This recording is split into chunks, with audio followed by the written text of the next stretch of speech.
Okay, good morning, my dear friends. In the previous lecture, we studied the seminar and its objectives. We studied objectives of seminar. ठीक है, हमने objective of seminar पढ़ा था. Okay, तो objective of seminar में हम दो तरफ के ऑब्जेक्टिव पढ़ने वाले हैं. ठीक है, एक हमने लास्ट लेक्चर में सीखा था કોગ્નિટિવ ઓબ્જેક્ટિવ. अच्छा, આપણે ગયા લેક્ચરમાં કોગ્નિટિવ ઓબ્જેક્ટિવ આપણે શીખી ગયા હતા, બરોબર. અને બીજો પ્રકાર ઓબ્જેક્ટિવનો છે એફેક્ટિવ ઓબ્જેક્ટિવ, બરોબર. કોગ્નિટિવ ઓબ્જેક્ટિવમાં આપણે જોયું હતું કે how can we acquire the knowledge, આપણે નોલેજ કઈ રીતે મેળવી શકીએ, બરોબર. એના હેતુ કઈ રીતે સિદ્ધ કરી શકીએ, બરોબર. ઓબ્જેક્ટિવ કોગ્નિટિવ ઓબ્જેક્ટિવ જ્ઞાન કઈ રીતે મેળવવું, આપણે અલગ અલગ 4 ઓબ્જેક્ટિવ એવા જોયા હતા. તો આજે આપણે અફેક્ટિવ ઓબ્જેક્ટિવની ચર્ચા કરવાના છીએ. So let's begin. Affective objective. હવે આ હેતુ આપણા સેમિનારને કઈ રીતે અસર કરે છે એ આપણે જોવાના છીએ. અફેક્ટિવ ઓબ્જેક્ટિવ એમાં ફર્સ્ટ ઓબ્જેક્ટિવ આપણો એ છે to develop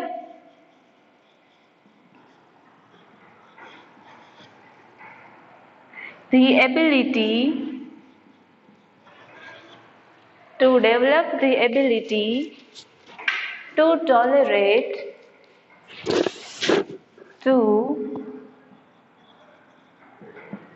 tolerate the opposition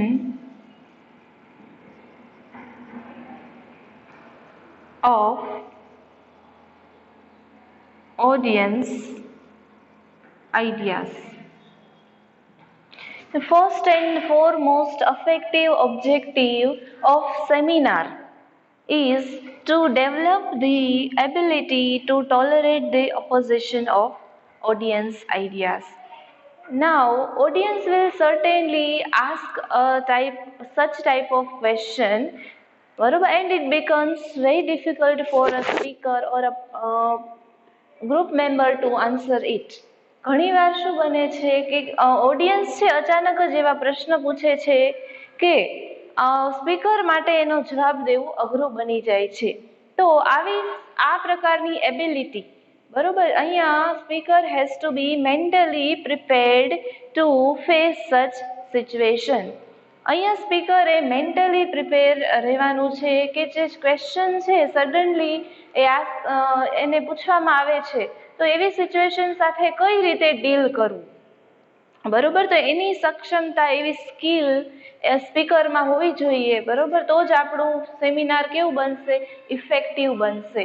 તો અહીંયા જે અફેક્ટિવ ઓબ્જેક્ટિવનું પહેલું ઓબ્જેક્ટિવ આપણે કેની ability to develop the ability of tolerate. Tolerate એટલે શું થાય? એન્ડ્યોર.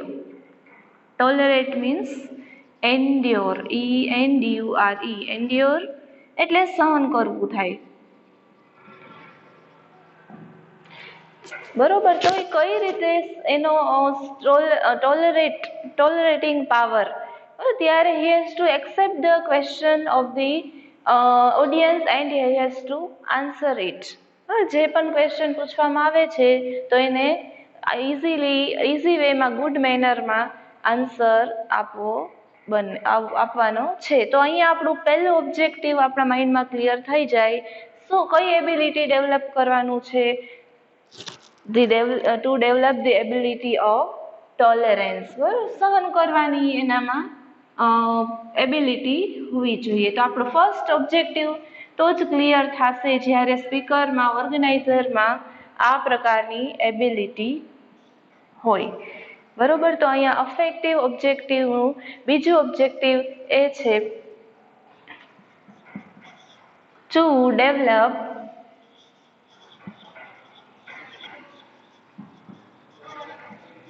the emotional stability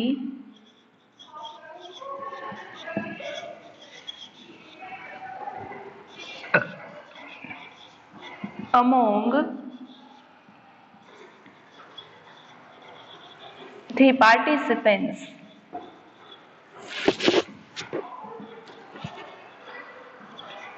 અહીંયા બીજો આપણું અફેક્ટિવ ઓબ્જેક્ટિવ છે to develop the emotional stability among the participants of seminar.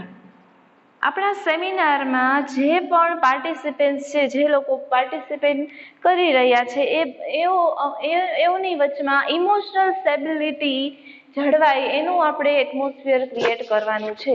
That means કોઈને આપણે જેન્ડર ડિસ્ક્રિમિનેશન પણ નથી કરવાનો, મેલ્સ ફિમેલ્સ વચ્ચે ઇનઇક્વાલિટી નથી કરવાની, બંનેને સરખો ચાન્સ આપવાનો છે. તો અહીંયા ઇમોશનલ સ્ટેબિલિટી કઈ રીતે આપણે મેન્ટેન કરી શકીએ, તો એવું એટમોસ્ફિયર ત્યાં ક્રિએટ કરો કે ગર્લ્સ ઇવન બોયઝ, બરોબર, તેઓ બંને સિક્યોર ફીલ કરે, બરોબર. તો અહીંયા ઇમોશનલી જો તેઓ સ્ટેબલ હશે ફિઝિકલી અને ઇમોશનલી, તો તમારા સેમિનારના ઓબ્જેક્ટિવ ક્લિયર થશે, બરોબર. તો અહીંયા આપણું સેકન્ડ ઓબ્જેક્ટિવ આપણે શું શીખડાવે છે, તો કે as a speaker V have to create a supporting environment that will bring emotional stability among the participants of seminar. સેમિનારમાં જે પણ પાર્ટિસિપેટ કરે છે એઓ વચ્ચે ઇમોશનલ સ્ટેબિલિટીનું એટમોસ્ફિયર ક્રિએટ થાય, બરોબર. and this will bring a good result to our seminar. અને આનું પરિણામ આપણું સેમિનાર કેવું બનશે, સારું, બરોબર. નાવ ધી થર્ડ, આપણું ત્રીજું ઓબ્જેક્ટિવ છે એ છે ટુ ડેવલપ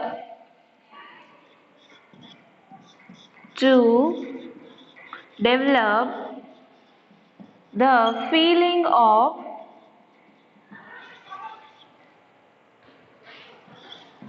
cooperation.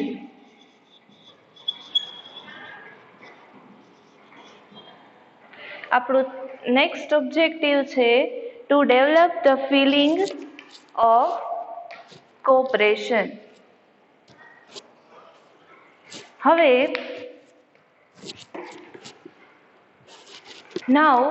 હવે કોઓપરેશન એટલે શું? કોઓપરેશન એટલે સહકાર, બરોબર. આપણા સેમિનારને આપણે સક્સેસફુલ બનાવવું છે, સફળતા આપણે મેળવવી છે આપણા સેમિનારમાં, તો આપણે માત્ર આપણા જ વર્ક હાર્ડથી it's not going to be possible. આપણા મહેનતથી જ શક્ય નહીં, બટ ન બને, but we have to take the support of audience also. આપણે આપણી મહેનતથી જ આપણા સેમિનારને સક્સેસફુલ નહીં બનાવી શકીએ, but we need the support of audience too. આપણે ઓડિયન્સના સપોર્ટની પણ જરૂર પડશે. એના માટે આપણે શું કરવું પડશે? માત્ર આપણે સેમિનારની બધી વસ્તુ બોલવાની નથી, but we have to tech the help of audience. આપણે ઓડિયન્સને પણ એમાં પાર્ટિસિપેટ કરાવવાના છે. એવી એક્ટિવિટી આપણે એવી ગેમ્સ, એવી કાંઈ એક્ટિવિટીનું ઓર્ગેનાઇઝ કરીએ કે જેમાં આપણે ઓડિયન્સ પણ એના વ્યૂ શેર કરી શકીએ, ઓડિયન્સ પણ એમાં પાર્ટિસિપેટ કરી શકે. તો અહીંયા એવી કોઓપરેશન, સહકારની ફિલિંગ આપણે ક્રિએટ કરવાની છે. તો આપણે કઈ રીતે કરી શકીએ? તો કે ડિસ્કશન એટલે ગ્રુપ ડિસ્કશન. ગ્રુપ ડિસ્કશનના હેલ્પથી તમે કહી શકો કાંઈ ગ્રુપ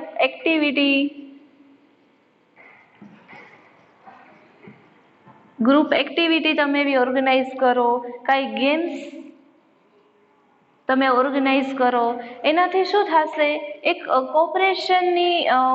કોઓપરેટિવ એન્વાયરમેન્ટ ક્રિએટ થશે અને આપણો આ ઓબ્જેક્ટિવ પણ ક્લિયર થશે. આપણો ઓબ્જેક્ટિવ શું શીખવાડે છે? આપણે to develop the feeling of cooperation among the participant of seminar. આપણા સેમિનારના પાર્ટિસિપન્ટ્સ છે, બરોબર, એઝ વેલ એઝ આપણા ગ્રુપ મેમ્બર્સ વચ્ચે પણ કોપરેશન મેન્ટેન થાય, બરોબર, એવી એબિલિટી ક્રિએટ થાય કે તેઓ સાથે મળીને કામ કરી શકે. તો આ આપણો ત્રીજો ઓબ્જેક્ટિવ અહીંયા પૂરો થાય છે. ચલો એના પછીનો objective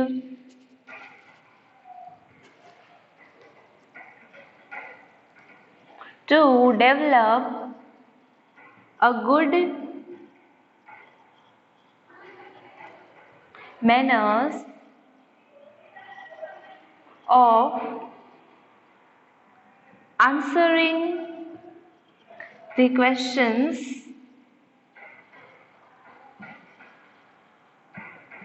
as well as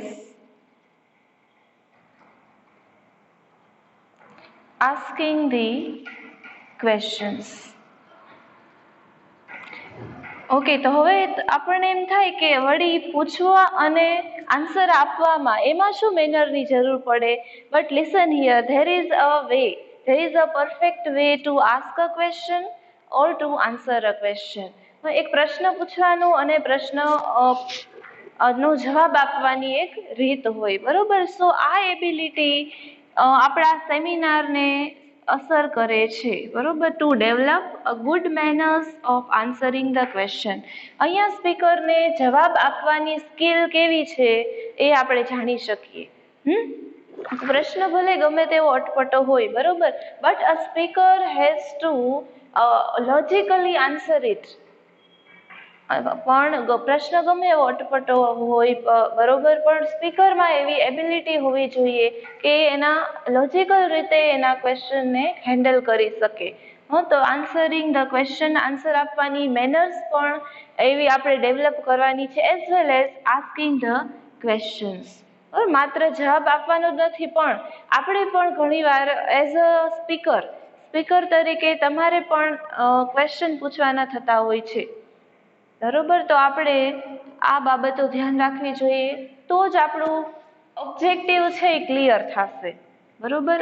કેનું objective? કે પ્રશ્ન પૂછવાની અને પ્રશ્નનો જવાબ આપવાની એબિલિટી ડેવલપ કરવાની છે, બરોબર. તો 4 ઓબ્જેક્ટિવ આજે આપણે શીખ્યા. ફર્સ્ટ ઓબ્જેક્ટિવ આપણે કઈ ફિલિંગને ડેવલપ કરવાનું છે? To develop the feeling of tolerance, બરોબર. સહન કરવાની ફિલિંગને આપણે ડેવલપ કરવાની છે. સેકન્ડ, ઓપોઝિટ આઈડિયાને સહન કરવાની, બરોબર. સેકન્ડ, કોપરેશનની ફિલિંગને આપણે ડેવલપ કરવાનું છે. થર્ડ પોઈન્ટ, આપણે ઇમોશનલ સ્ટેબિલિટી કઈ રીતે આપણે આપણા પાર્ટિસિપેન્ટ્સ વચ્ચે એક સિક્યોર એટમોસ્ફિયરને કઈ રીતે ક્રિએટ કરી શકે એ આપણે જોયું. અને લાસ્ટમાં આપણે ક્વેશ્ચન પૂછવાની અને આન્સર આપવાની ગુડ મેનર્સ, બરોબર, કે જે આપણા સેમિનારને ઇફેક્ટિવ બનાવે છે, તે પણ આપણે શીખ્યા. So I hope this lecture will be easy and helpful for your academics. So we'll meet you in the next lecture with some new topic.